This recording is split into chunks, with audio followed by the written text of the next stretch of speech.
Hello, everybody, and welcome back to the bi-weekly RPG Limit Breaks podcast, where we bring on several guests from different RPG speedrun scenes to talk about some of the games that they run. I am GhostKumo, and I'm joined by fellow Limit Break staff member, the Sid. Go ahead and say hello. Hey, everybody. Good to see you. Thanks for coming by. Awesome. So today we have a couple of special guests to talk about the Shin Megami Tensei series in honor of the recent release of the title Shin Megami Tensei 5 Vengeance, and also to talk a bit about the this year's iteration of the Shin Megami Tensei Marathon, which we'll be hosting later this October. So we have Freedom Pulse. Hey, everyone. And we have Shaggy 3311. Hello. So both of them did a co-op run this year at our main Limit Break event of Shin Megami Tensei 5. It was a pretty cool run. And it just so happened to coincide with the release of an updated re-release of the game very shortly after that run. It was actually kind of funny how the timing ended up working out for that, because at first it was like, I think it was set to be released this month, but then they moved it up a month. So it was like 2 weeks after the run, and then SMT 5 comes out, and the vanilla SMT 5 is just delisted from Switch. I'm like, yeah, so what are we doing this week? And you're like, SMT Vengeance came out. I'm like, yeah, sounds good. Let's do that. Nice. Yeah, it was funny. So they moved it back, the release back forward a week, because it was originally announced like the same day that the Elden Ring DLC was announced, to be released on the same day. And then and everyone's like, that's kind of awkward for them. And then like a week later, Atlas was like, good news, it's coming out a week earlier now. Seemed to be the right. You're all staying in the office. We're not getting out of Elden Ring. Yeah, I like the idea of them just like, we're releasing this early so we have time to actually play. I think SMT 5 Vengeance sold like 750,000 copies in that first week, so that seemed to be the smart move. Sega's been like on a roll this year between that, Like a Dragon, and Persona 3 all doing really well. So RPGs are back. Let's go. Yeah, RPGs, love it. Ugh. So one of the things I suppose would be the obvious first question. Have you each completed your I'll segue into what would be the first question, but have each of you completed your playthroughs of Vengeance thus far? Yes. Several, yeah. Yeah, I saw you were achievement hunting. Yeah, I got the platinum a couple days ago, and then I started another playthrough just last night. So I think this is like my 7th or 8th playthrough so far. It's been really fun.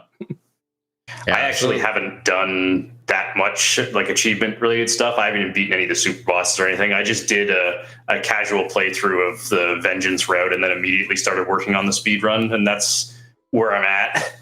Nice. So the kind of obvious first question I was alluding to would be, so what's really like the differences for those who might be a little less initiated with Vengeance? Like as far as like, the general structure, but also like the speed run. So the game has 2 stories effectively. They kept the original story from vanilla as one possible route you can choose, and then created a whole separate story, and you choose at the very beginning of the game which path you want to take. So it's kind of 2 games in one. There's a lot of differences between the 2 stories. As per how the game plays differently, it's way smoother and faster. There's basically vanilla had a lot of kind of performance issues, as well as a lot of like awkward delays and like dead inputs and stuff like that. All that stuff's been fixed. They added a bunch of speed up options to combat to make it play way faster, way more smoothly. They added stuff like saving anywhere. So just generally the performance is way better. The balance of the game is completely different. Vanilla had a very kind of harsh level scaling factor to it, which a lot of people disliked. I didn't mind it too much. I thought it just forced you to play differently. It forced you to prioritize getting higher level versus other things. But Vengeance, they toned that down a lot, so it's more now about both getting higher stats as well as like making sure you have the correct skill sets instead of just raw levels.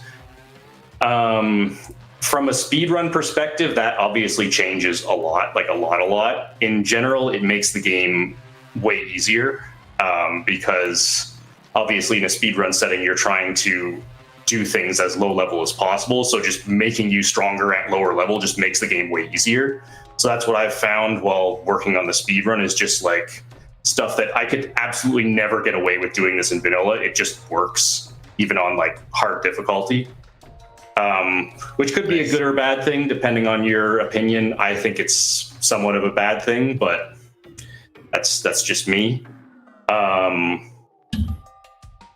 Yeah, that's kind of the big main differences. Right on.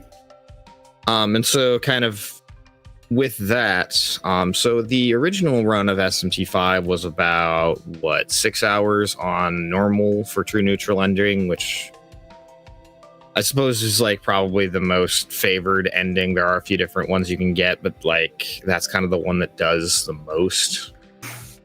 And then the hard difficulty was about an hour and a half longer. What are we looking at in terms of like time save? Do we have kind of like a rough estimate at this point? Yeah, so it's kind of an apples to orange comparison right now because, we were mostly running true neutral ending, like you said, where Vengeance doesn't really have an equivalent to that. The ending structure works kind of differently. So most of us are running any percent right now, which is obviously going to be shorter than any form of like true ending that we could be doing. But the any percent hard mode for Canon of Vengeance world record right now is about 4 hours and 10 minutes. So it's absolutely massive difference. And that's just down to how much faster the game plays, as well as the level scaling, allowing you to be far more aggressive with your play style. Like just skipping things you couldn't possibly even consider skipping in vanilla. So you're talking, when you say skipping stuff, you mean like routes and stuff? Because I remember the run of 5 Switch had like skips as a result actual glitches. Glitches, partially as a result of trying to cram an Unreal Engine 4 game onto that core piece of technology. Yeah, so the glitches that worked in the vanilla Switch still technically work in Vengeance. They are both harder to do and don't save as much time because of the way my understanding is the way the event triggers work.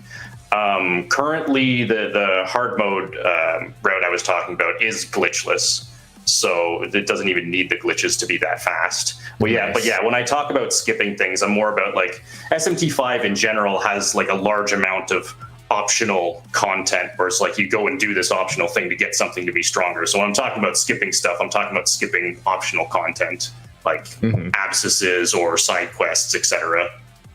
Yeah, I remember telling Beef, like, so just some of the guesses I have for old strats from like other games that sometimes work on PC, like holding down print screen generates lag. If you need to generate lag, there you go. And I was just like, just tossing out ideas. And he was like, well, it kind of works, but not really. Anyways. So the normal mode run does glitches. It's actually still around the same length currently. It's like pushing sub 4. Not as many people have. It's not as optimized though, so it's not as optimized. It definitely sub 4 for normal mode, and it does do the glitches that the original run did. You have to do different setups for them now, as Shaggy said, because they're a little bit harder to pull off. But at least on PC, they still work. The glitches do not work on any console that isn't Switch, but no one is ever going to competitively run the game on Switch. So yeah. So what I'm hearing is that like this doesn't obsolete the original version, at least in terms of speedrunning. That's very interesting. That's not the case. There's going to be people to some extent, me included, who do like the way that vanilla plays more than Vengeance. However, the big problem with that is that the quality of life improvements in Vengeance make the game so much better to play that I think me going back and trying to play vanilla on Switch, it's going to feel unplayable. I'll pick it up and I'll be like, yeah, I don't want to play this, even if I potentially like the route better, which is kind of unfortunate. Yeah, I went back and I watched some of Shaggy and mine's run from this last limit break just in preparation for this. And I was watching it and I actually had to check the VOD to make sure that we weren't playing in slow motion, because I was like, the game just, after playing Vengeance for so much time, the game just is so slow, especially the menuing. I was like watching it, I'm like, it looks like I'm menuing very poorly right now, but like, this is just what optimal menuing in SMT5 vanilla looks like. So that's because I've had the same thoughts as Shaggy, is because the Vengeance route has a lot of really fun stuff, and then there's some stuff in the run that's like, I don't know if I'm a huge fan of this, and whereas like the vanilla run has a lot of really, really fun things that are still fun to do, but then I think about it, I'm like, but would I actually enjoy playing vanilla? Do I want to give up the extra 2.5 hours? Yeah, sometimes that just kind of unfortunately happens. It's also a little bit of a shame too, because like I said, I believe they delisted the original SMT5. So the only way to get it would be, the only way to get it legally would be like to, purchase a secondhand cartridge of vanilla, and unfortunately, a lot of games, physical is slower. Yeah, that's what you're about to say. Yeah, you think a game barely managing to get 20 frames per second on average on pulling from internal memory would be slow enough, but like pulling it off of the cartridge even more so. But anyways, so yeah, that's interesting to kind of just hear about the differences that we know so far, and always like a fun time at like the early stages of a game coming out, especially when you have a full new route work on for the run. I take it it's been interesting kind of seeing all the differences with just different strategies, different kinds of demon fusion that you'd be using. It's been a lot of fun routing it. John and I have been spending a lot of time on the COV any percent, the Canon of Vengeance any percent route, and it kind of took us a while to sort of kind of realize that just how much you can get away with versus vanilla. We both kind of were going into it doing relatively similar stuff to what we were doing in vanilla, and it was just like everything we tried, it's like, oh, we don't actually need this. Oh, we don't actually need this. Oh, we don't actually need this. We can do this with lower level or stuff like that. It's been an adventure figuring it out. We're not quite done routing yet. We're still got some stuff we want to try, but yeah, we're slowly getting there. Right on.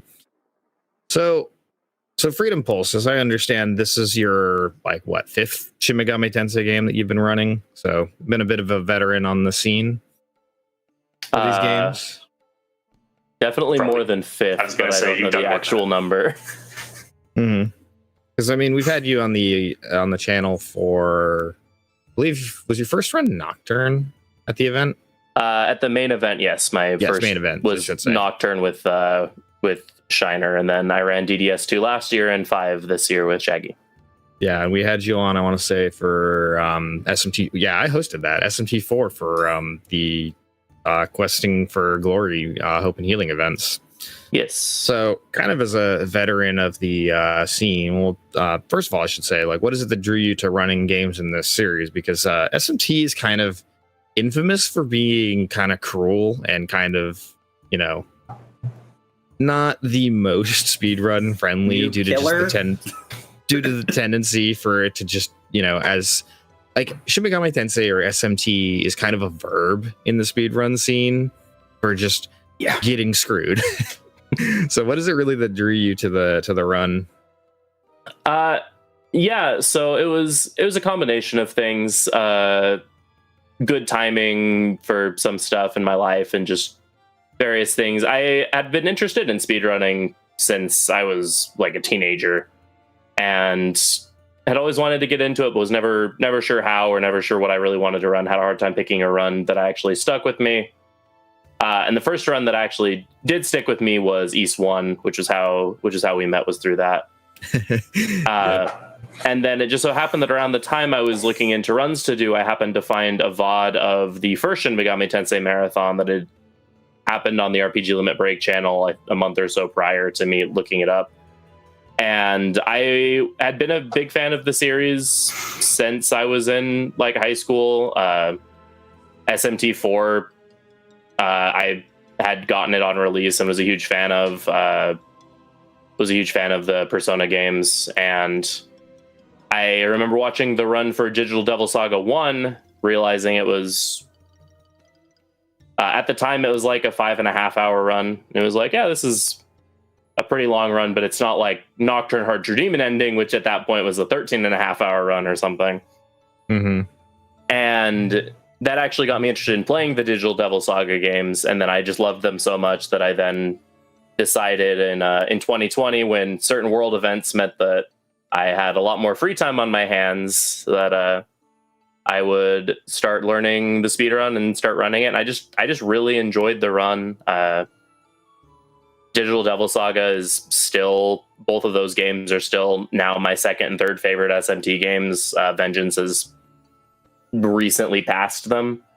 But for the longest time, they were my two favorite games in the series. Just absolutely loved the games, and they were really fun speedruns, and just something about them just like clicked with that part of my brain that was like, I want to play this game for like over 1,000 hours, and so I did. And then after that, as I was doing that, I wanted to run other games in the series. SMT4 was kind of the next one that I got into running, just because that was my other favorite game in the series at the time, and then just kind of branched out from there. It's like, well, if I'm running 4, might as well run 4A, and since I'm running SMT, I kind of have to run Nocturne because that's like the game that everyone runs, and then kind of have ran pretty much every like standard RPG Mega 10 game that's come out from like Nocturne onwards, with one or two exceptions.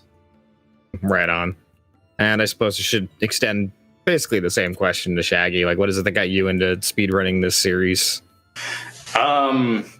So I was an Ocarina of Time player for like 10 years, playing almost exclusively Ocarina of Time bingos.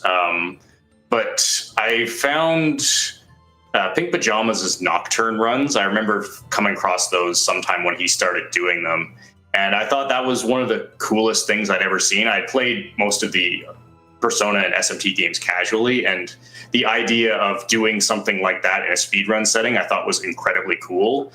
I viewed it as like something I would love to try, but a complete impossibility, like climbing a Mount Everest or something like that. It's like, man, I'd love to do that, but there's no way I could possibly ever do that.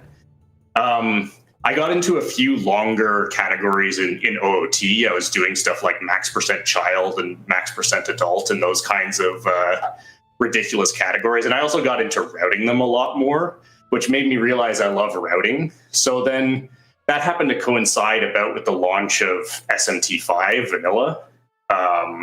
So at that point I decided I wanted to take a genuine try at routing an SMT game, and picking one that just came out made sense. I had no real expectations for myself. Like, there's no way I'm beating these veteran SMT runners and coming up with a route for this game. But as it turns out, I kind of did. I ended up with the world record in hard mode true neutral ending by quite a bit. And so I realized, okay, I'm actually kind of good at this. So I'm just going to continue and slowly work my way through the rest of the series, either learning the runs, and if like I've done Nocturne at this point. I've done DDS, I've now done 5 Vengeance, I've done Soul Hackers 2. Some of those games I heavily contributed to the routing, and some of them I didn't. Like Nocturne, I didn't change anything. DDS, I took the hard mode all bosses category down by like 3 hours. Soul Hackers 2, I routed very hard, which no one had done before. And so I'd like to work my way through the rest of the SMT series, either helping out improving the routes if I can, or if not, just learning the runs and doing them, because it's a lot of fun. Yeah, it's kind of, I think, one of those things that's like you're saying, it's kind of intimidating to a lot of people who aren't who haven't already been in a scene for a while to, think like, oh, these people know a lot more of what all is going on. But I found quite often in my experience that apart from series that just have like really long-standing, really robust communities of people who just like have games down to like some sort of like computer, like genius science kind of stuff, usually you are able to make an impact on most different kinds of games. Yeah, like if you put in the work to routing stuff, usually you can find some way to make something better. I remember one of my first ever speed games I learned, it was much more obscure, but I just assumed that the people who had been running it for years had like a well optimized route, and so I just used their route. And then somebody came along for a 12-hour challenge and just rerouted the entire game and like slashed 10 minutes off of a 50-minute record. And I was like, okay, clearly these people I had this much faith in didn't actually do as much work as I thought. And then I rerouted it myself and slashed a few more minutes.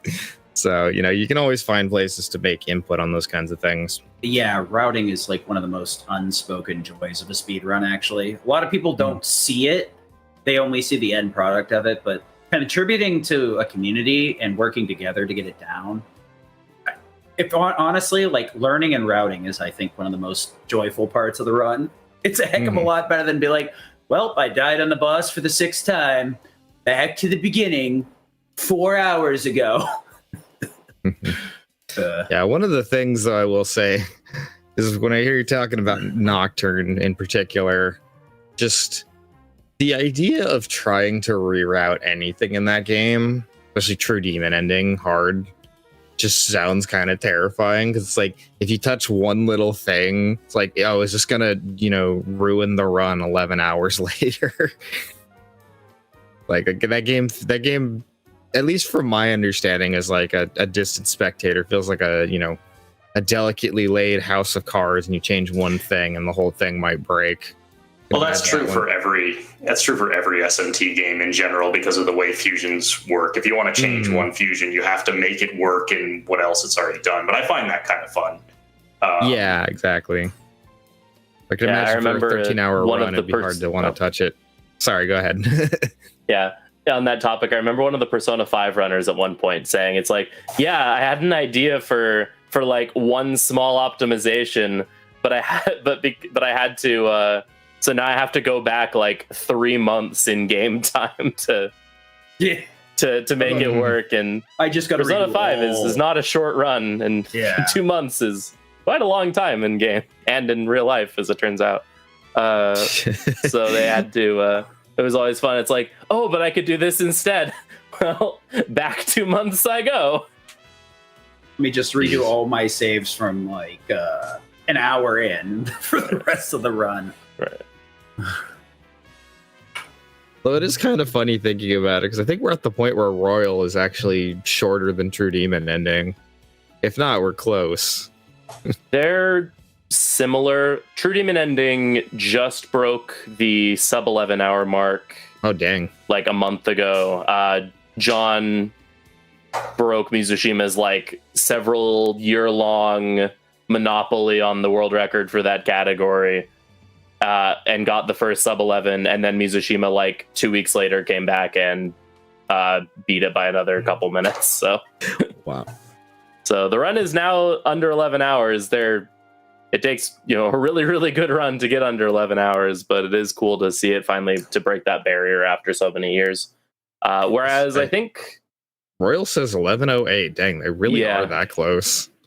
Yeah, Royal's gone down a lot thanks to the PC remaster of it. Just the high FPS does a lot of things to those games, in terms of just making them go way faster because of how they were originally coded.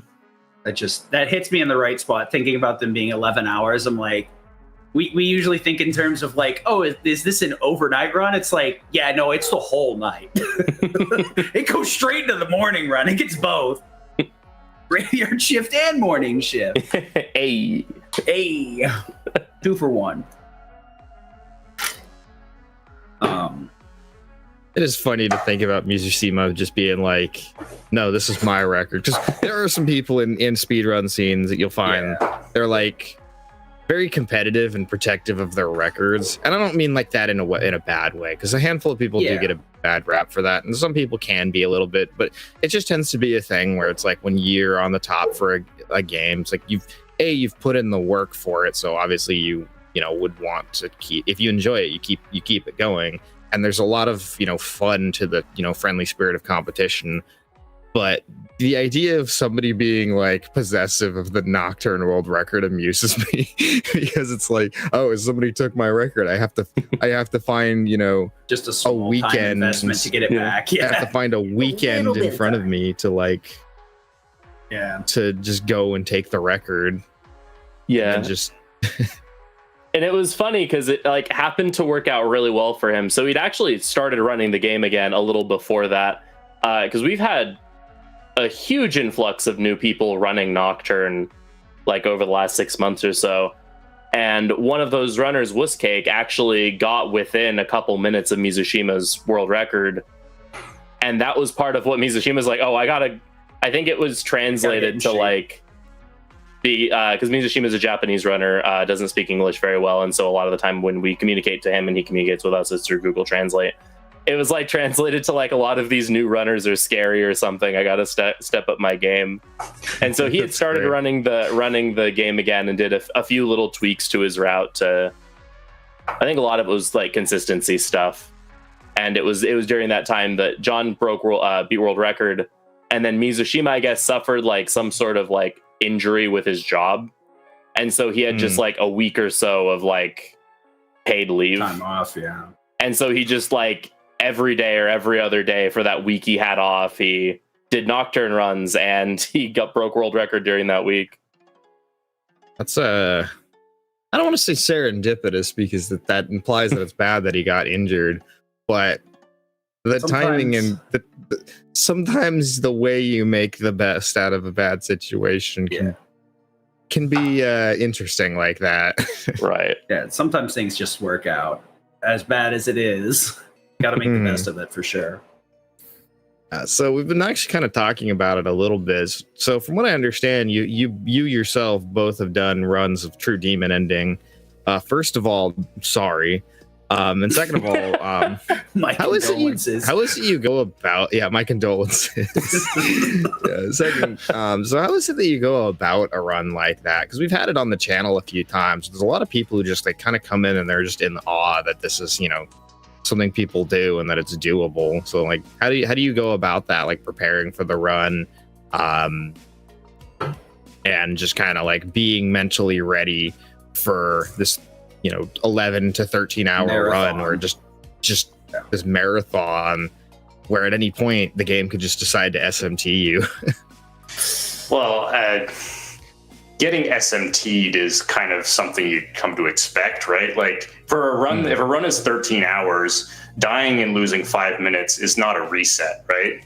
That's like, so you take some level of expectation with that. As to how you actually prepare for the run, I mean, I don't think it's that big of a deal, really. Nocturne offers several cutscenes that give you long enough breaks to, stand up, stretch, use the bathroom, get a drink of water and stuff like that. So as long as you prepare like a couple of snacks or something, it's not really that big of a deal to go that long with, like, a lot of people sit at their computer for that long fairly regularly, right? It's not out of the ordinary, right? Whether you're doing a speed run or you're doing something else, it's not that different. As long as you get like a few minutes to stand up and take a break, which you do in a Nocturne run. Yeah, that's kind of one of those things about like older RPGs that, for speedrunning sake, because one of the things with modern games is they tend to set them up to where they'll have cutscene skips, fast forward, just everything that can like trim the run down to like incredibly short sections to minimize the non-gameplay portions. Yeah, but like you get to those old games and when you get to a run that's 5+ hours. You're just like, I kind of wish there was a cutscene. This is like, maybe 2 to 3 minutes, so it's enough time to stand up, stretch, go to the bathroom if I need to.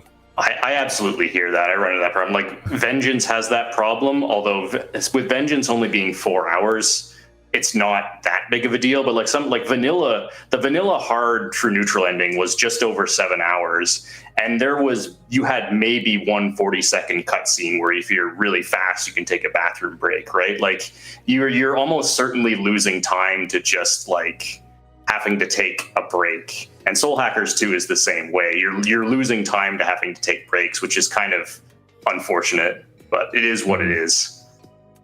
Yeah, I remember I followed Ghoul when he was doing Persona for the longest time, and that game, despite what it is, has so many dialogue choices that if you were to try and press start and then leave the room to let the cutscene skip, there's just not really that many points that it's even long enough, because it'll eventually stop you to say like, what's your opinion about this?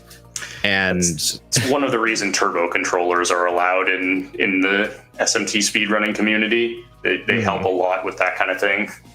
Yeah, and like I remember because he was telling me it was nice because partway through Naoto's dungeon is the mid boss. I forget the name of it, but you bring a repel physical, and the actual fastest way to kill that boss is rush, and then leave. You can just leave the controller and just go to the bathroom. You have like 1 minute where this boss fight, it's just attack. Boss can only hit you with physical, so it's repelled, and then you just keep doing it over and over again. Yeah, that's classic. There's at least one boss in like every Mega 10 game where you could adopt a strategy like that for if you wanted to. That's one of my favorite. Just like it's a small enough meme that it's like not super known, but I love pictures of people posting like they'll see. I can't remember the name of the figure, but the thing that the Arahabaki demon / persona is based off of. Like it's because it's based on like a thing that shows up in real world mythology, like most things in SMT do. It shows up in other works of fiction, and people post like a screenshot of it, just like, is that the dude that repels physical? Yeah, I love seeing that. So it's kind of one of the things I loved too about Vengeance too, because there's that picture of Gira Makala just being like, "Here's my advice: if you ever run into me in a fight, use physical." It'll go great, I promise. I love the demons in SMT. Like, I know some people say not a big fan of SMT5's story, but like for me, the like best part of the writing of that game was just the demon interactions, and so they'd be so happy that they doubled down on that in Vengeance.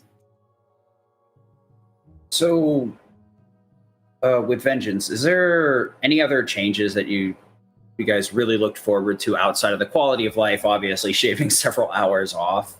Were there any system mechanic changes or special abilities that were added that really like gave the game a lot more depth than it had before, or made some things a lot more consistent? Yeah, so one of the big things they did with Vengeance is they gave every single demon in the game something called an innate skill, which is essentially just a special passive that every demon has one. And every demon doesn't have a unique one. Some of them do, but there's just a long list of innate skills, and they do somewhat minor things like, oh, you have higher accuracy if you have a demon of this family in the party, to some absolutely ridiculous things that just completely break the game wide open, and everything in between. And so a lot of those kind of change how you think about the game in a lot of ways, as far as routing goes, as far as like, well, this demon's a higher level and is probably stronger, but this innate skill is really, really good. Yeah. I kind of expected it to give a lot more complexity to the routing, which in some ways it did, but in some ways it really didn't, just because, I mean, I don't necessarily blame them. If you're going to give every demon an innate skill like this, it's going to be really hard to balance that, and some of them are going to be overpowered. And as it turns out, at least in the speedrun, there are two particular ones that are incredibly overpowered. One you get very early on and can abuse a lot, and then one you don't get to the end game, but it's so absurdly broken that it completely trivializes the end game. To describe both of them, the early one you get basically some skills are called random hit skills, where you get like a random number of hits from some minimum to some maximum.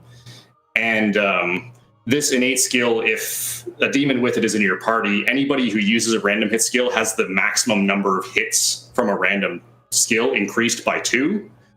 Oh God. So when you're talking a skill that can hit, let's say 2 to 4 times, if you're bringing that to 4 to 6 times, that's a gigantic DPS increase. Now, I didn't quite describe it correctly. It's only when you're under certain effects, when you use a certain Magatsuki skill, basically, which you don't get like all the time.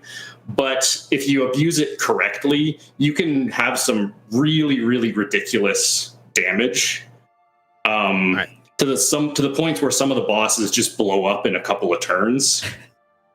Nice. And you get it really early. You get it at level 12, so you can use it really throughout most of the game. And the other one is Arahabaki's innate skill, who you don't get him until level 62, but we go very hard to get level 62 in the end game. And then what his skill does is it copies any support effects that he has to a demon when you summon it. So like into another slot, right? Which doesn't sound that big of a deal at the start. So it's like, okay, you can buff a Rahabaki and then you can kind of switch in demons you want and they get the buff. It's like, okay, that's kind of cool, but not great. Until you realize it also applies to charge effects like, Critical Aura or Impaler's Animus or Charge. And there's also a Magatsuki skill called Strategize, which makes passing turns as well as switching demons into free actions. So effectively, how you can combine this is you buff up a Rahabaki, give him some kind of charge effect, and then have some other strong demon. You activate Strategize, switch that demon out, switch it back in, which costs you no turns to do. You can then attack with that charge effect, switch that demon out, switch it back in. It gets the charge effect again. You can use it again and do it again and again and again. And you could get just loop basically up to 8 attacks with your strongest demon that have a charge effect, when normally you could only get like 1 in a turn. So yeah, that's obscene. Oh, that's gross. Sounds like just hearing straight about up the it. difference between playing it with buffs and debuffs and not at all. Yeah, I've played Vanilla 5. I haven't had the chance to sit down and play Vengeance for various reasons. So I'm hearing this and I'm like, that sounds disgusting. So for anyone who's not super into SMT, the way most charge works is you have skills like called Charge and Concentrate, which your next attack or your next magic attack respectively do 2.5 times damage. So that's kind of their way of incentivizing you to use stuff like that, because the payoff is higher in the long run. But if you can just spam Charge, that's just disgusting. Oh my goodness. Thankfully, Charge it's nerfed in, well, it's just not good in 5, but if you can get it for free, then obviously it becomes extremely good. Yeah, and in 5 they made it so Charge and Concentrate is only 1.8 times damage. So in the vast majority of cases, you would never want to use it, right? And then there's stuff like Impaler's Animus, which used to be 1.8, that they nerfed in Vengeance to 1.3. But it gives you Pierce. But it still gives you Pierce, so it's still good. But yeah, then because you can just have Arahabaki just donate his buffs infinite number of times in that turn, then it's suddenly like, well, then you're not losing the action economy using Charge and Concentrate. Now you just have something that is doing 1.8 times damage on all of its attacks, and also usually has an innate skill that buffs its damage by another 1.5 times. And it gets to the point where you just stack so many modifiers on top of each other that in the 8 attacks you get your one turning the vast majority of, on normal mode, you're one turning every boss in the game from the moment you get access to Arahabaki to the end of the game. And in hard mode it's similar, except there's 1 or 2 fights that you have to build up a second meter for. Specifically 2 fights that you can't one turn with that, and you have to do it twice. Most effects stack multiplicatively in SMT games. So if you can stack a large number of different effects, they're just that much stronger, right? And the innate skills give you access to a few more that you can do. So it was already very strong in vanilla to just maximally stack up your damage buffs, but it just becomes even stronger. Mm-hmm.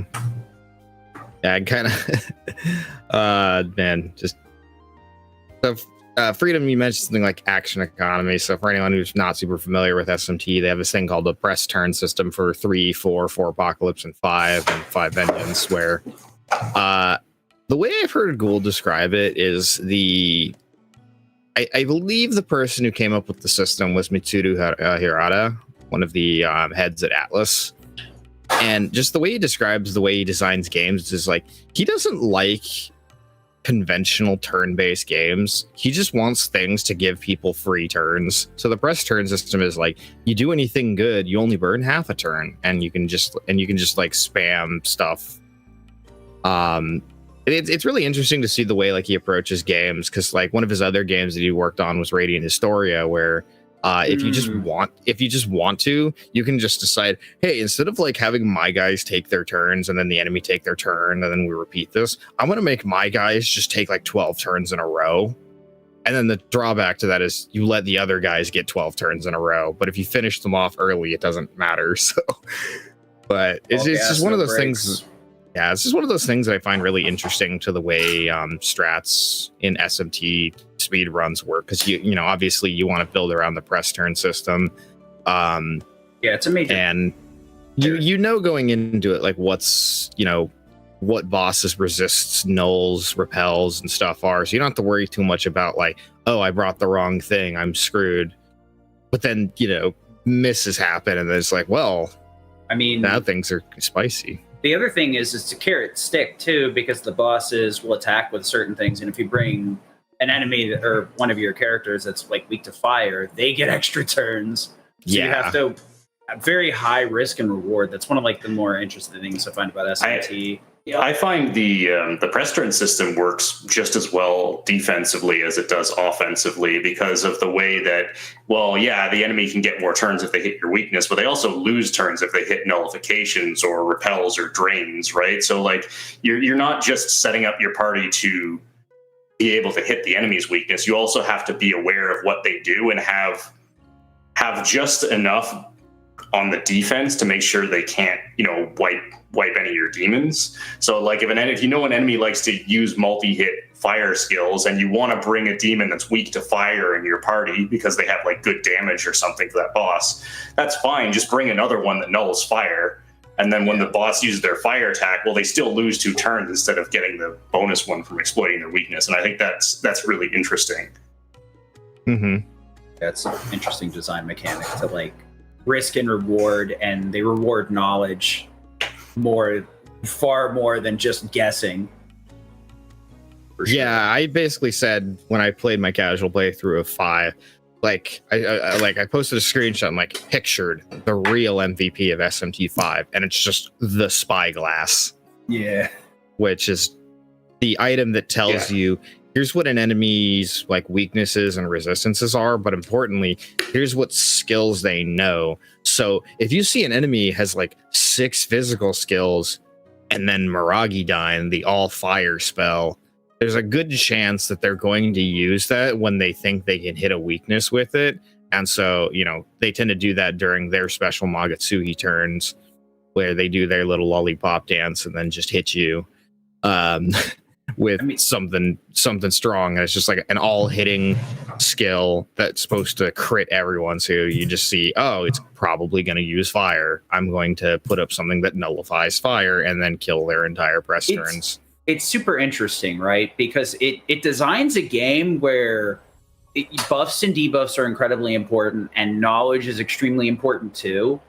And most other RPGs, you can just kind of force through the game, but the casual gameplay loop puts you in that scenario where you need to understand how the game functions and how it flows, versus like a speed run. We know all this stuff. We know like what every boss can do, usually how to interact with it. And it's like, well, if that happens, we're boned. But even casual players have to have this knowledge base or slight understanding. to get through it, and you can get through the game with so many interesting challenges or challenge builds. That's actually what I was going to ask next. Have you done any challenge runs of Vengeance or considered doing anything outside of speedrunning? Start with you, Freedom Pulse. Yeah, so I am not, unlike Shaggy, I am not a routing person at all. I'm very much more the kind of person that likes to see it, take an existing route and then just grind it down as much as I can. I'm good at finding like optimizations and stuff, but routing just has never really been my forte. So in that time, I was, like was mentioned, I had gone and gotten the platinum and for the game, and just have done a lot of playthroughs of it. And I'm definitely planning on doing challenge runs. I did a lot of different weird builds for the vanilla game where I could only invest in luck on the main character, and that causes a lot of very interesting things. It makes ailment builds really, really strong, but it also means that you're not doing a whole lot of anything else. And there's a lot of really silly things you can do with the main character and others such as challenge runs. So absolutely, I love the game, especially from a casual perspective. It's really fun to experiment and to just mess around with silly stuff like that in these games. And so absolutely lots of challenge runs to come. I will be I want to learn the speed run and get that down, but definitely lots of challenge and other weird runs for sure. Yeah, the first casual run just can't be replaced, so you might as well enjoy it as much as possible. So how about you, Shaggy? Have you done any challenge runs or considered doing anything outside of speedrunning? I don't normally do challenge runs, and I'm not really thinking of doing any Vengeance. I feel like that space is going to be pretty saturated. I've seen a bunch of people who are already doing stuff solo MC runs or stuff like that. And that kind of stuff is sort of cool, but if I'm going to do something like that myself, I would need to come up with something that's both unique and that I think is interesting, and preferably something that I don't even know if it's possible, because stuff like that makes challenge runs fun. Which I just have a lot of other stuff that I want to do with speedrunning to try to do something like that. Yeah, I understand, because SMT is one of those games where it's extremely challenging, and that's a good portion of the player base just okay, how can I make this situation worse? Yeah, a lot of the fans are like that, so there's not going to be much space left for me to come up with anything unique, I don't think, and that's fine. I can let other people do that stuff. I'm a speedrunner. Yeah, that's why when I do stuff with that, I like to do silly builds, like I mentioned, the luck only build. Because there's so many people MC only, no fusion, no essences, that I don't enjoy as much, but it is fun to do silly things. Yeah, I mean, the other SMT thing just is also how you enjoy the play style you enjoy. So a lot of those very heavily restricted ones may just not be fun versus I'm only going to use low tier demons or something like that. But you were saying something, GK? Yeah, SMT just seems like one of those series that lends well to I guess that thing that's really popular on YouTube of can you beat X game by doing only Y or whatever. It's just the games are already tough. So, what can we do to limit this even further? It's just kind of popular amongst YouTube channels. So actually, I had a quick question. I think kind of skipped over. And this is just more of a personal curiosity. So you say there's a skill that ups the number of max hits you get on something. Does that work on Hasotobi? Probably, but it's probably not very good on Hasotobi, because it increases the number of max hits by 2, which is a lot better if you're doing a skill that's got a low number of strong hits versus. So it's not going to increase Hasotobi's damage as much as it would something like Rampage. So that makes sense. Yeah.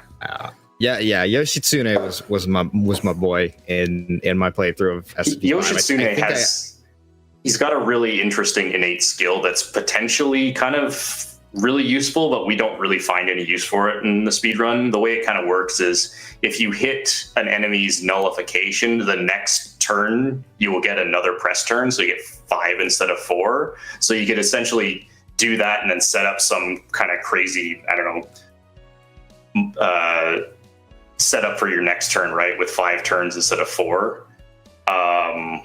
But we just don't need that with how broken our Ahabaki is. Mm-hmm. That makes sense. So we did mention it very. Sorry, G. No, go ahead. So early on, we did mention it kind of offhandedly. I think it's time to circle back to it.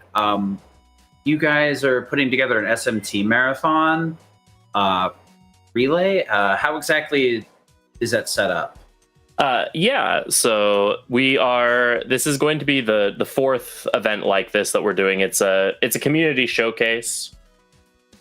Just kind of showing off the series. A lot of the different runners of the series. The community is, of course, has changed and grown a lot since the last event, which was about 2 years ago.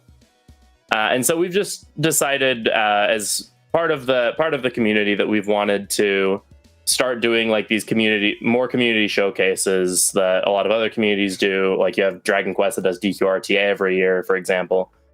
That we just kind of want to start showcasing the community every year. We SMT and Persona have a combined server, and so there's a lot of games to cover, and a lot of them are a lot longer games that don't usually get showcased a lot. Like we've mentioned a couple of like games that are 11 plus hours, which there are plenty of those in the series, and even ones that are not quite 11 plus hours, but are still like in that longer range of like, this could get into a marathon, but it might be a harder sell.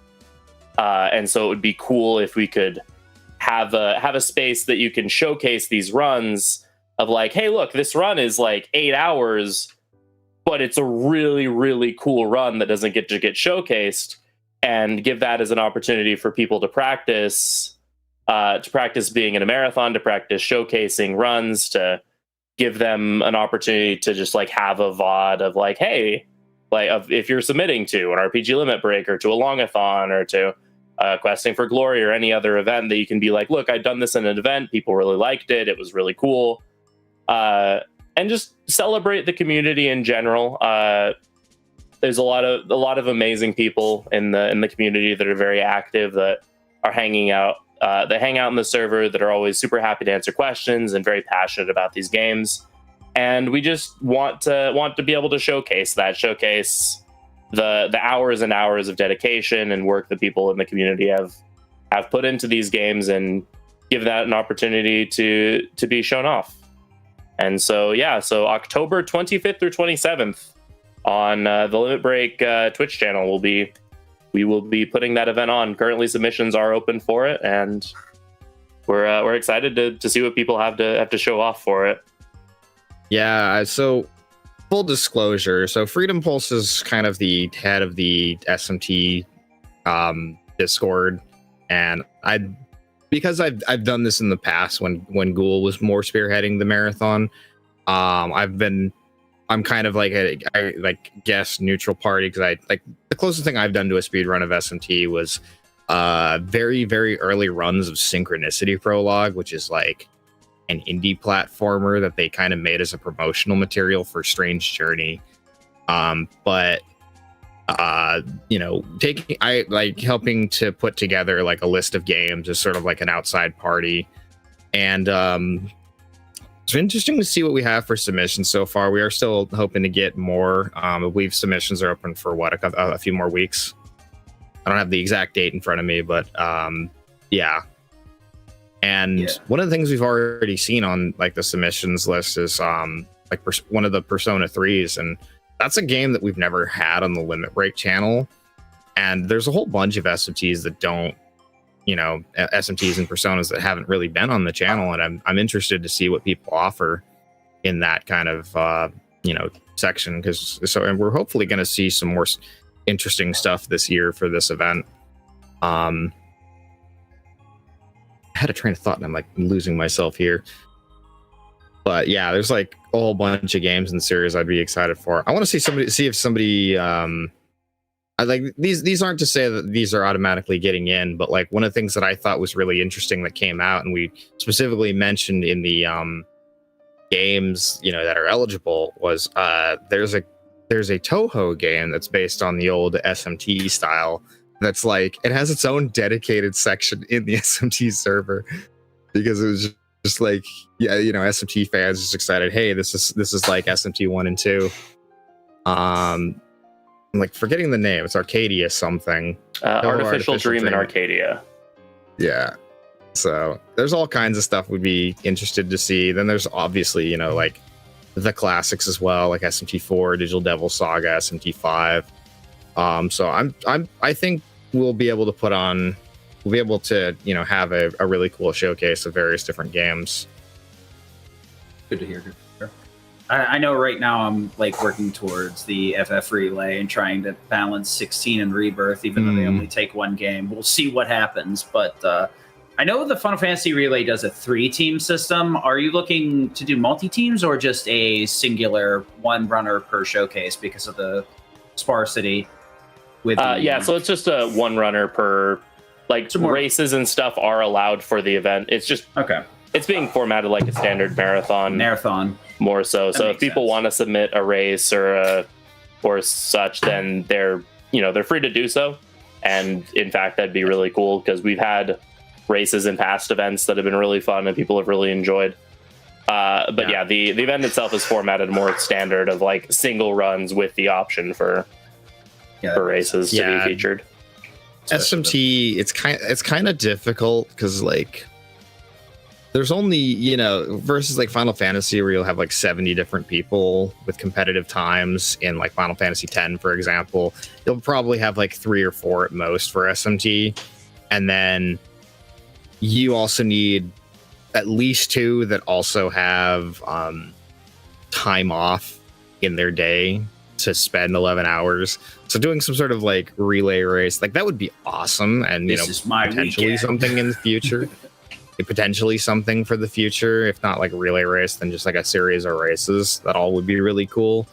But understandably, that would be a like hard thing to get enough people for.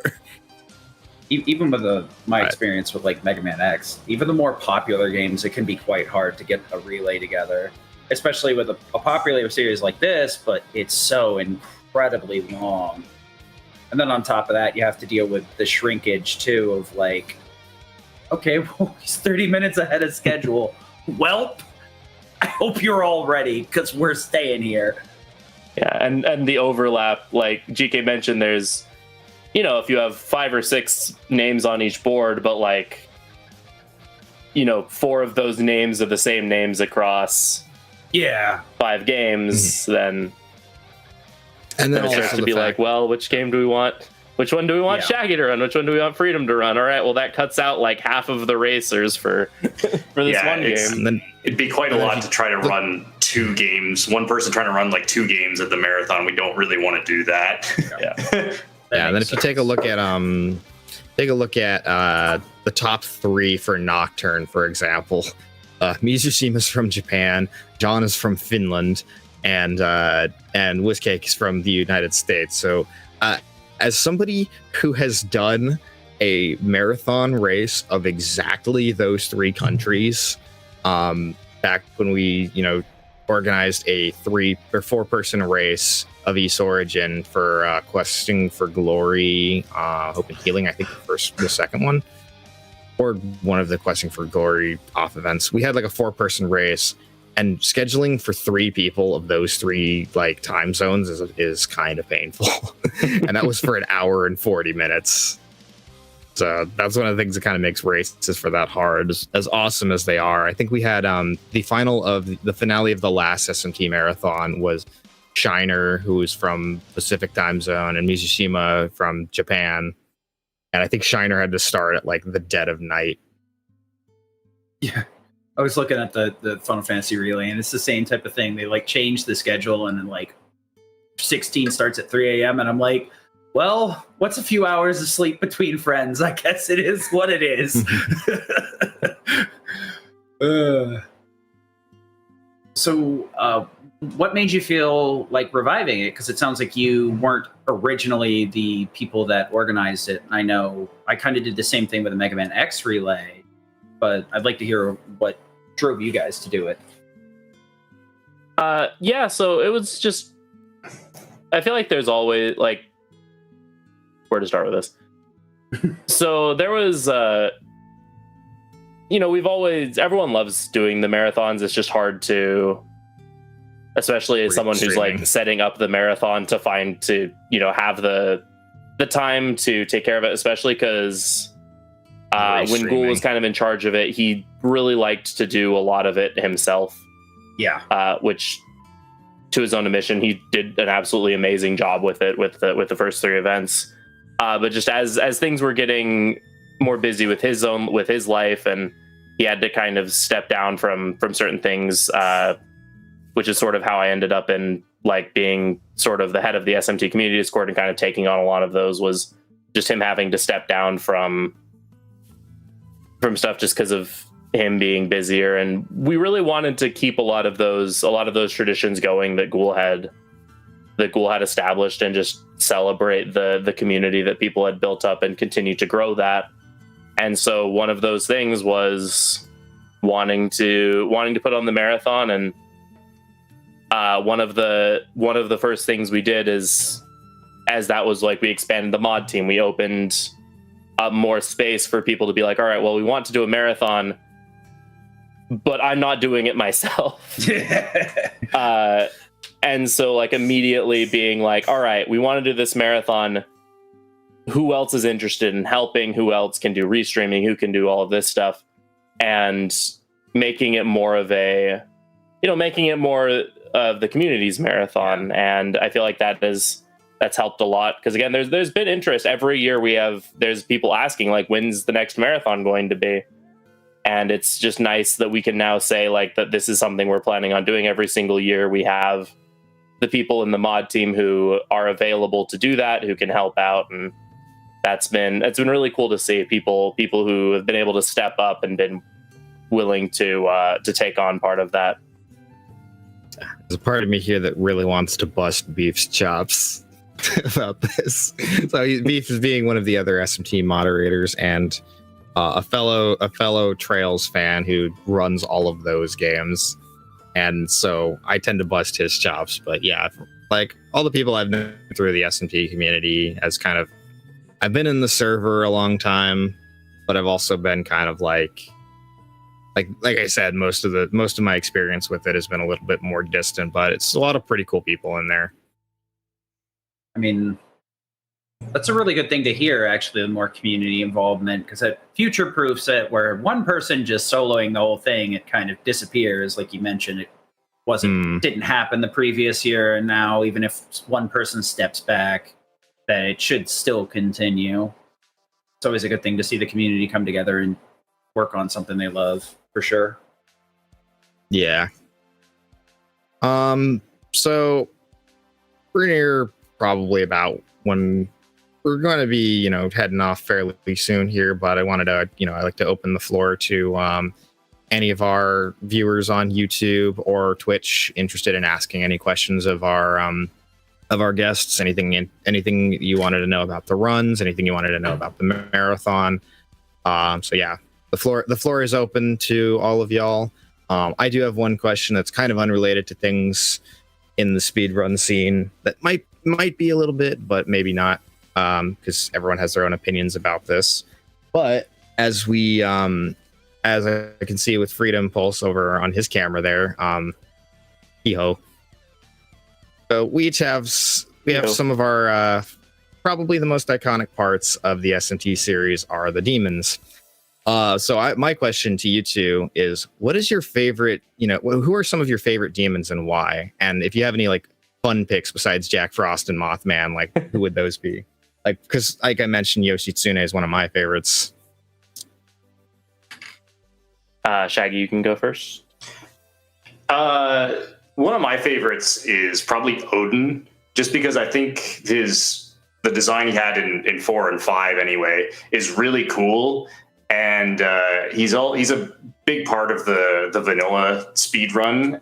He's kind of the kingpin of our late game. And I kind of really like his design, both visually and in sort of the way he works. His unique skill granting pierce effect is cool. And I think he's cool. For me, I really like the. There's two demons that I just. Odin's one of those designs that he got a redesign in 4A, like Shaggy mentioned. And as soon as I saw that design, I was like, oh, that is so cool. Another demon that also got a redesign in 4A is Satan. And Satan's design in the original games is kind of goofy. That's just so funny out of context. Yeah, right. It's always fun at SMT when you're talking only about with it. SMT. Like, yeah, I really like Satan. I like Satan. Wait, what? No, nope, never mind. But he had a kind of goofy looking design. It was like, it's imposing, but it's also kind of like, the more you look at it, you're like, that's kind of weird. In 4A, they gave him this brand new design that is super imposing, just so cool, and just love the design, just amazing. And then another demon that was a new one in 5, the demon, the goddess Idun, who's a Norse goddess, who is just kind of the demon that's ended up in my party every single time I've played the game. It's kind of just become a joke at this point in my channel that just every time I play the game, it's like, all right, so you're fusing Idun, right? I'm like, yep. New round coming. Nice. So we got a question here from YouTube, similar to one I think I asked, but not quite. So what is it you do to help build up your mental endurance for speedruns of this length? So what I like doing is, it actually starts when I begin learning the speedrun. Is because they're really long runs, you don't learn them all at once.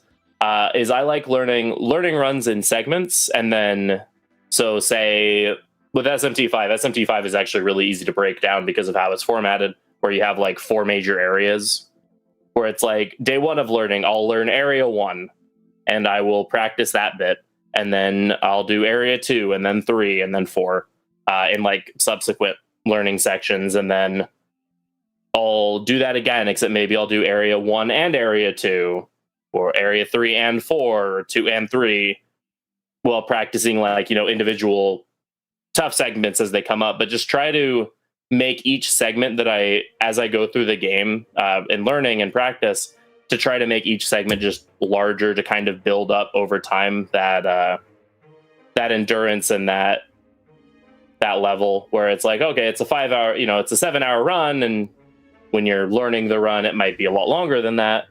And it's kind of intimidating to be like, well, I don't know how to do like a 10-hour run, but I can do, 4 3-hour runs, and then work that down to like, 3 3-hour runs, or like build on building blocks, build on top of each other, until eventually I can do the full run that's one sitting. And I've sort of worked my way up to be able to do that. So I'm not like halfway through the run, I'm like, oh my goodness, how much longer is left? Sometimes you still do that anyway, but yeah. How about you, Shaggy? I don't know if I have any specific ways to prepare for longer runs. Like I was kind of saying earlier, it's not really that unheard of to kind of sit down and play a video game for 10 hours with like a lot of people do that, right? Like, that's not crazy. And I don't view speedrunning as really being all that different, unless it's like a very intense game, which I find most of the SMT runs that go that long aren't really that intense. So you kind of just like the way I learn the games is just play through the route, get to the end, then start again, play through it again, and just keep going until you feel you've got enough comfort with the route that you can do it. Then just pick a day and just play through the whole thing in one day, and you get whatever time you get, right? So I don't know how to describe how to mentally prepare for something. I find you don't, at least me, I don't really need to. Yeah, once you got it down, you just kind of have it, you're kind of just ready for what it is. I mean, I do the same thing with like longer action games, Remake, Rebirth, 16, which is even worse because I can't stop to think. But like just doing it segment by segment, like Freedom mentioned, and then just like, okay, well, I'm going to do this segment, then I'm going to practice. Because now you're practicing totally worn out and you're ready for it every run. You get to the end of the game and you're like, I'm tired, but I'm used to being tired. you never get like a huge amount of stamina. It's just managing what little bits you have and dispersing them when you need it. That's my secret. I'm always tired. I came prepared. I was already tired. Yeah. There's also a certain amount of adrenaline you get when you're doing an actual run versus like practicing, and I find that helps a lot because once you realize, like, if you're on good pace, the adrenaline will keep you going. At least it does for me. Yeah. Alrighty, so I think we'll go ahead and wrap it up here. But like we mentioned, SMT Marathon end of October. Sid, I believe you had one announcement you wanted to make real quick as well. Yep. So this next weekend, we are going to have another show. In addition to the podcast, we're going to aim to have this show once a month. It is going to be the Random Encounters, which we have showed off before. It'll be a 2 to 3 hour gameplay exhibition. First one being on Final Fantasy VII Rebirth with Close to War. We'll be trying to show off some speedrun stuff, some glitches, some strats that you wouldn't get to see otherwise. So hopefully at some point we'll be able to get around to SMT as well. But we'll still be working out the kinks, and I hope you guys can join us for that, because it sounds, at least in my head, like it'll be really fun.